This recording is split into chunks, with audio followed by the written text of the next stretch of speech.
The Last Journey of the Buddha. In the final years of his life, Gautama Buddha, the enlightened one, continued to travel and teach. Even though he was over 80 years old, his wisdom and compassion remained undiminished.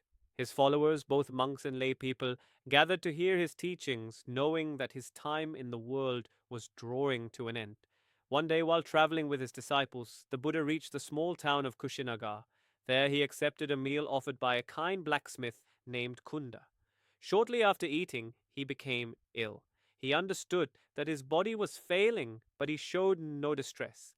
Instead, he instructed his disciple Ananda not to blame Kunda for his illness, saying that offering food to a Buddha is a great act of merit. Despite his suffering, the Buddha continued his journey.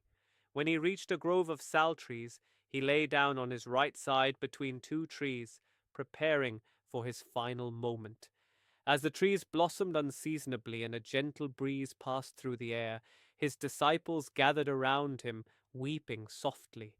The Buddha turned to them and said, "All things that are born must pass away.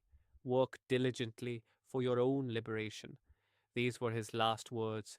With a peaceful mind, he entered deep meditation, passing through different stages of concentration until he finally attained parinirvana, the complete release from the cycle of birth and death. The earth trembled and the heavens wept, for the world had lost its greatest teacher. But his wisdom remained, carried in the hearts of his disciples and in the teachings that continue to guide people on the path to enlightenment. And so, the Buddha did not truly die. His body perished, but his legacy became immortal.